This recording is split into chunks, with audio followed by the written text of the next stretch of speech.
Today, we are talking players that are overvalued and undervalued in the market, as well as some rookies that we are targeting this time of year. Stick around for all of that and more.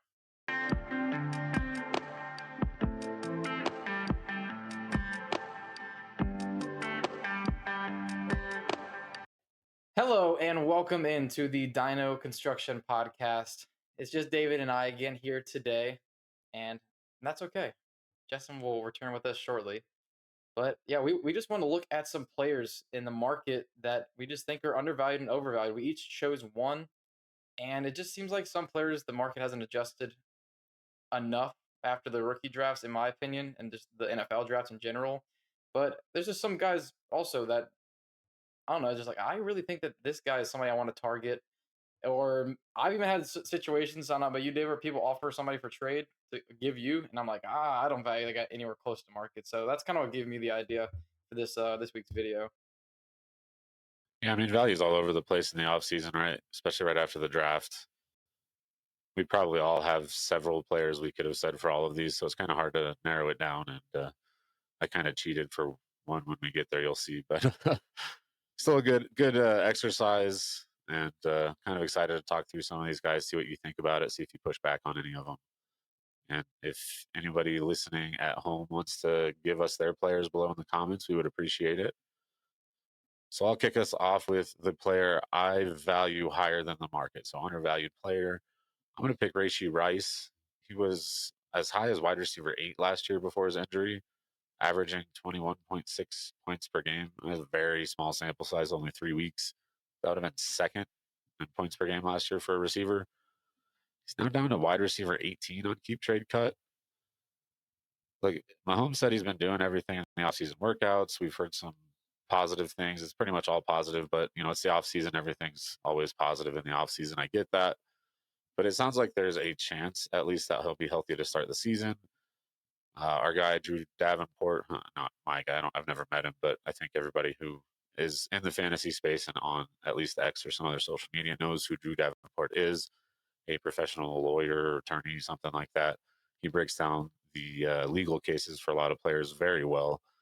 He doesn't think he'll be suspended this season. He definitely didn't rule it out as a possibility, but says based on his experience and the way the case has progressed so far, he doesn't expect it to be to the point where the NFL will make a ruling. So if he's healthy to start the year, if he plays the whole season, I think he'll get his role back. I don't see any reason why he wouldn't. I know Worthy kind of did some of that stuff at the end of the season. He did it well, but I think the plan was always to use Worthy in a different way with Rice having his role. So yeah, give me this, wide receiver 1 for Patrick Mahomes, potential 20 points per game, even knock it down to 18 on a whole season. That's still very, very good, borderline elite. So I don't see wide receiver 18. That's too low for me. He's right above Quinshon Judkins on keep trade cut. So sounds like you could get him for like the 107 potentially, and that's very cheap for a player with his upside, in my opinion. Yeah, the player ranked right ahead of him on keep trade cut when we were looking at just the wide receiver position is T. Higgins, and Rishi Rice is a full year younger, and he has a pathway to be the alpha on his own team and really ascend to being a top 5 fantasy option. And I don't know. It's just I definitely have Rashi Rice above T. Higgins. Ted McMillan's above him too.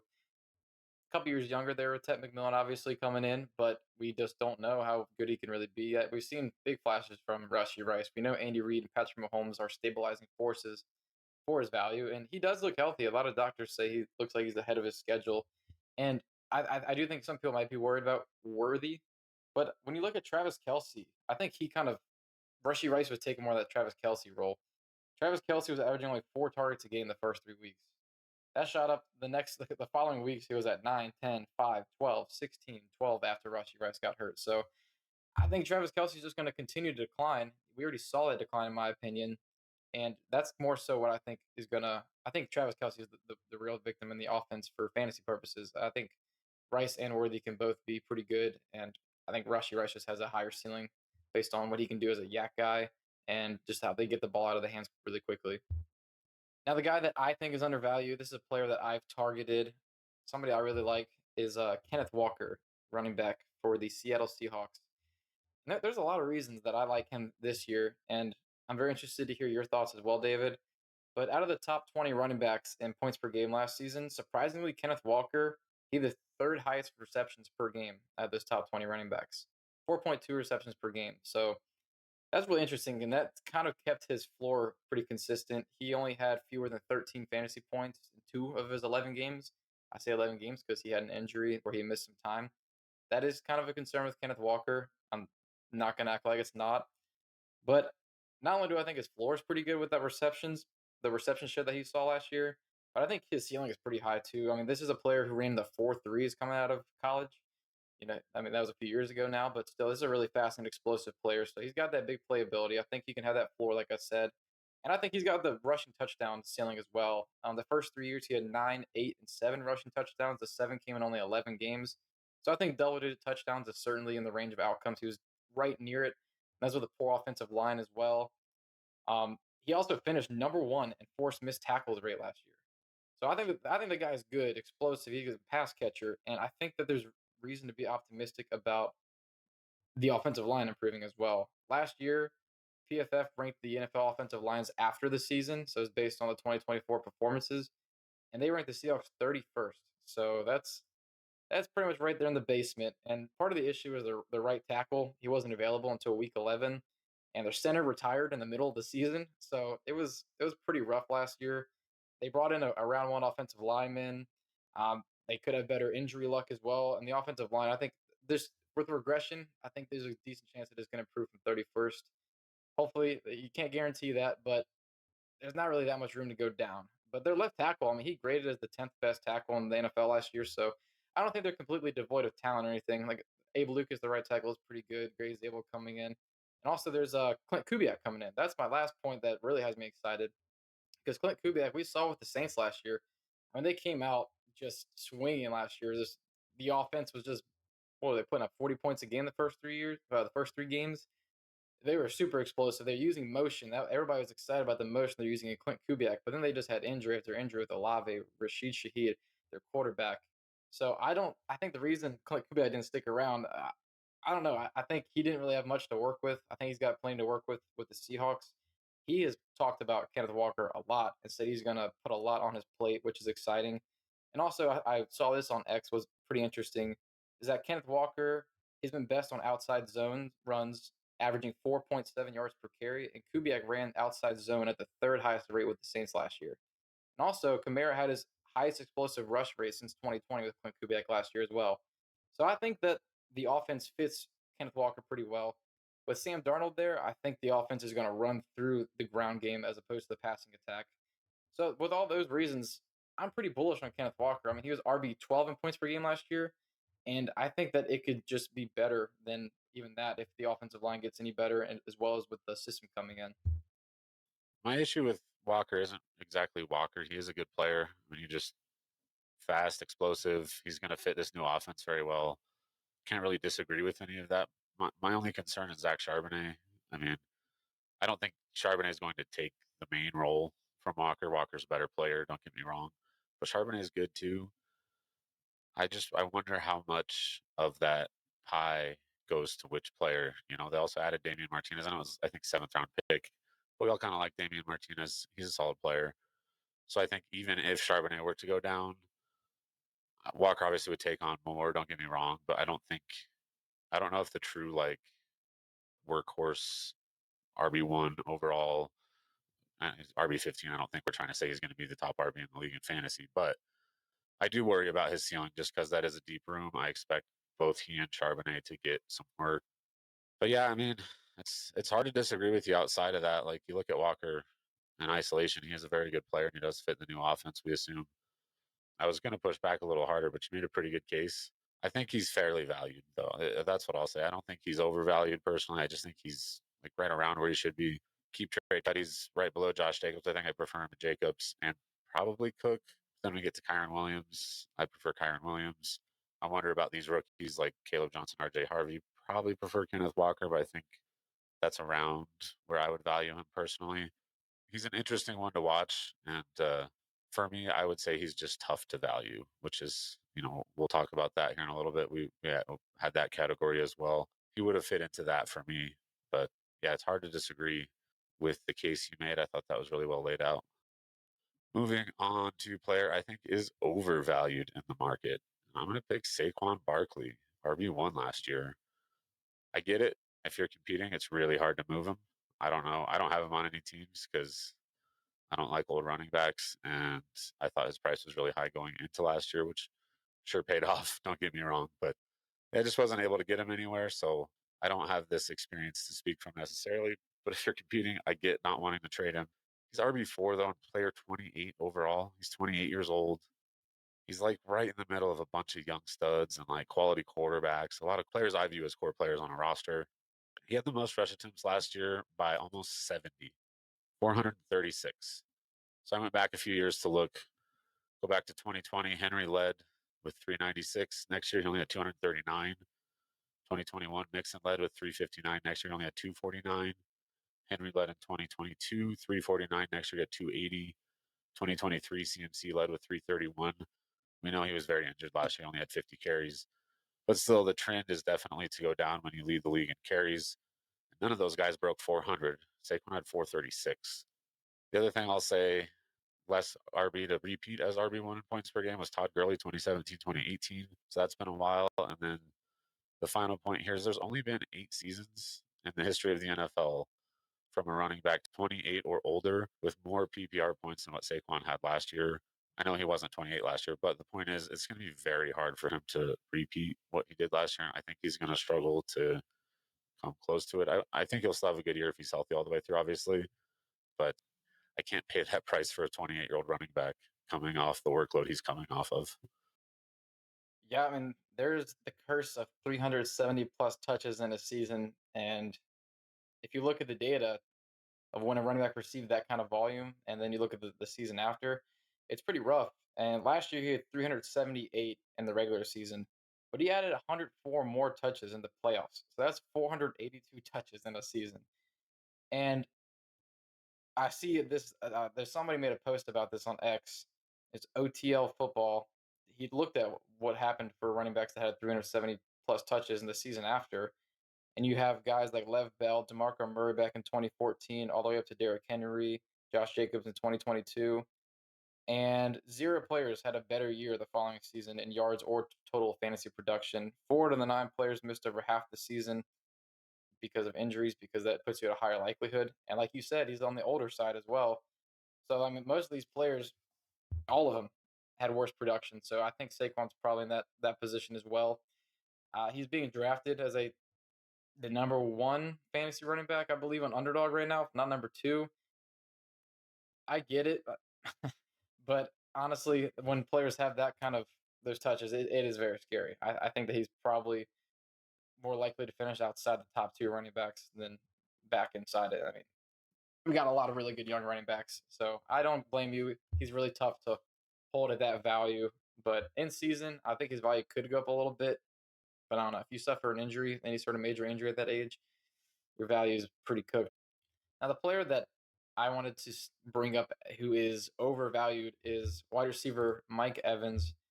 This is somebody who's been really good for a long time, and he finished the year with really good counting stats at the end of the year. The offense was phenomenal. They were top 5 in total touchdowns. They were just cooking last year, but they just lost Liam Cohen. I don't think that's going to be a good thing for them. Historically, when offenses have like that many points scored, it's just tough to stay up there. I want to do some research on this. I did a little bit of preliminary research on it, but the results typically did go down. So I expect that offense to see some regression, especially because of the offensive coordinator. Now you also have Emeka Egbuka coming in. McMillan is in his second season as well. So you got 4 guys who are earning targets. Chris Godwin was out targeting Mike Evans last year. I mean, last year, through the first 7 weeks, he was just outside of the top 20 in fantasy points per game that Mike Evans was, because Chris Godwin was the one there. He was number 2 in fantasy points per game through that stretch before he went down. And he's getting older too. He's right up near that age cliff. We see wide receivers sometimes hit that around 29, 30, 31. You never know when it's going to hit. I remember when it hit Julio Jones, AJ Green, Des Bryant, anywhere from that 29 to 30-year-old range. Now, injuries do play a factor. Like guys like Julio Jones, AJ Green, that really hurt them a lot. But Mike Evans is right up against that age cliff, which is scary. I don't think he's going to be as good as he was last year, just if you look at age curves in general. And then you got more competition, new OC. I just don't like the value for him right now. And he's not valued super highly or anything. He's valued as wide receiver 37, but it's right around the 1-2 turn in the rookie drafts, more so like an early second, if anything. But I'm not paying that for somebody at his age who could fall off any season now. I don't think he replicates what he did last year either. He's someone that I have on either one or two rosters. I think only one. And I've shopped him around a bit, but I'm at the point where I'm kind of just committed to riding him until he dies, I think. I tried to get an early second this year. I think that's about fair price. I couldn't do it. He's not special. He's a flex player at this point. He could fall off this year. Absolutely 100% agree that that's a very real possibility. It's a good offense, but there's a ton of mouths to feed, and they just added Buka, like you said. But his role's safe. If he's healthy, if he's the same guy he's been, about 1,000 yards, about 10 touchdowns, I'll put that in my flex all day. So I guess depends on the price for how I feel. I do think that's always like a large void between the first and the second. He's not quite worth the first, but you feel weird selling for a second. And there's like tons of players in that little grouping there. I wouldn't spend a first on him. I would happily take a first for him. I don't know if I'd spend an early second if it was known to be early, but I would certainly spend a mid second on him. So I don't know. I guess I'm kind of agreeing with you if I'm saying I wouldn't spend what the market is saying. But like I said, I think he's just going to die on the roster that I have him on, and that's okay too. You don't want that to happen to tons of players, but every now and then the players' points are a lot more valuable to your roster than whatever you can get in return. I kind of think that's what's happening here with Evans. So I don't know if you can get out for a good price, do it. I agree. Next one we're going to talk about, we're going to go into players we found difficult to value or rank. This is the one I'm kind of cheating on. I'm going to pick all three tier one running backs, Bijan, Gibbs, and Janty. They're players 9, 10, and 13 on Keep Trade Cut. On DLF, which their startup rankings are kind of a mix of one QB and Superflex, which is kind of annoying. But Neighbor's a sandwich between Gibbs and Bijan at player 5, so they're 4 and 6, and Chanty's player 11. So these guys are pretty much first round picks in startup drafts. I get it because they're good and like running backs returning and like I don't know. This is where it's hard to value. On one hand, I do understand why they're there. They're young, they're elite, they're going to score a ton of points. But on the other hand, they're running backs. They could get injured at any point. They've got a short shelf life. But I'm going through this in my head and I'm thinking, well, if the market agrees, maybe it's okay to spend that kind of price on them. I haven't been able to bring myself to do it. I have paid up for Gibbs and Janty to what I would say is paying up, but I think if I were to say what I paid for them, some people would disagree, and that's okay. But man, playing round one startup price for three running backs, that's insane. I don't think I've seen that in my time playing Dynasty.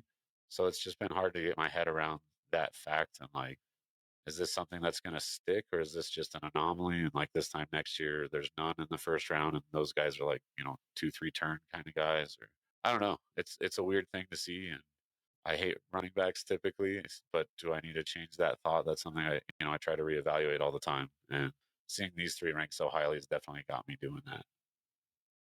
Yeah, I don't blame you. We've been pretty not completely anti running back, but just from a value perspective, it's a long term game we're looking at, and running backs.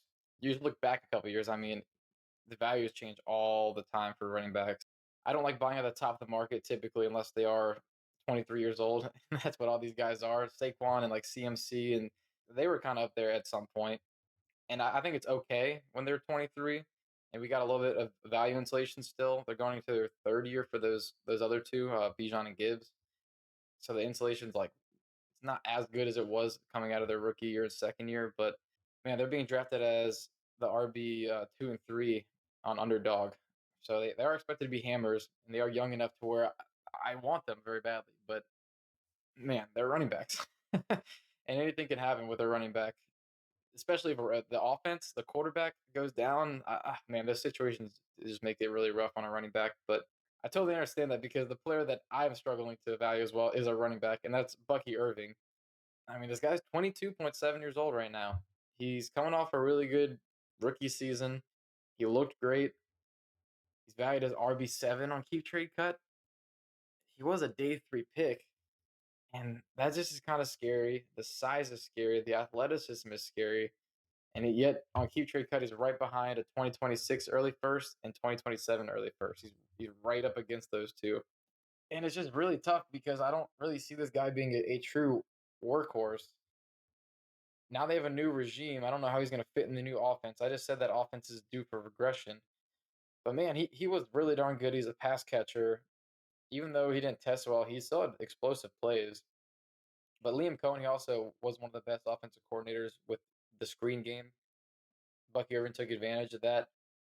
But man, like, would I sell for like a T Higgins or 107? No, I don't think I would though. At the same time, so he's somebody I've struggled to value. I don't know how you feel about him. He looks great, but just when you look at the intangibles, the day 3 draft capital, that size, the speed, it's just like how can he really sustain this kind of production and just be have that much of a ceiling? Yeah, I struggle with him too.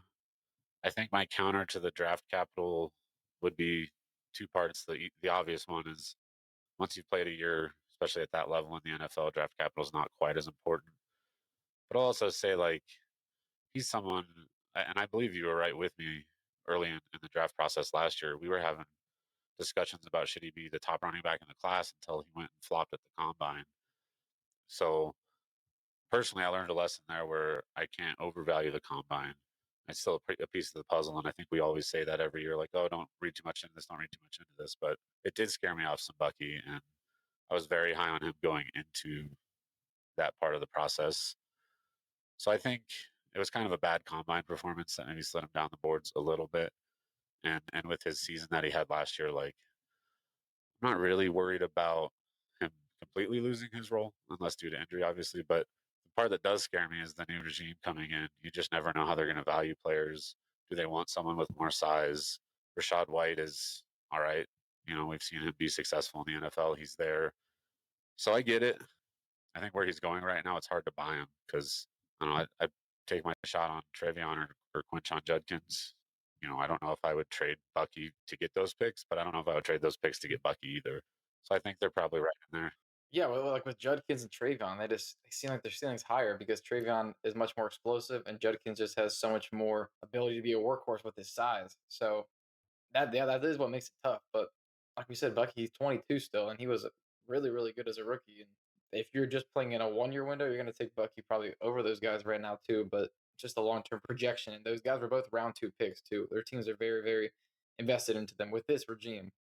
I guess I'd have to check the rankings, but I would guess that he's a decent amount ahead of those players in the rankings right now, or keep trade cut value, whatever you're looking at. I think the market in general would probably have Bucky ahead of those guys by I don't know, probably like at least a third round pick, if not a little more. I don't know. I get it. I struggle to rank him too. I'm happy to keep him where I have him, but I've inquired on him in a couple leagues, and most managers want like almost tier one running back prices, and I can't do that. Rather go after a chain for that price if that's what I'm doing. A couple of players we struggle to rank there. I guess I kind of cheated and gave you three. All four running backs, though. Of course, leave it to us to struggle to rank running backs. We are going to give you one bonus here, though. We're going to talk about a rookie we like. We've been going through our rookie drafts. I have one left, but that team is still looking for a manager to take over an orphan. All of the rest, all of the complete leagues that are ready to go have finished at this point. So we're going to give you a rookie we like at cost. We're going to keep it positive and just do one player we like, not really talk about players we think are overvalued. So my rookie, if you've been following us, you probably already know who I'm going to say. Or if you're in leagues with me where I've tried to trade for a pick to go get this guy, it's Luther Burden. It has to be. He's I think, tied for my most rostered rookie that's not a free agent. I think my most rostered rookie at this point actually might be Maffa or Yarns. But players that get drafted, Burden is, and I've tried to trade for him several more times and just failed. He's going anywhere from like the 203 to 205 ish. I've seen him slip a little lower, so I'll go 202 once. I took him in the first in a pre NFL draft that we did.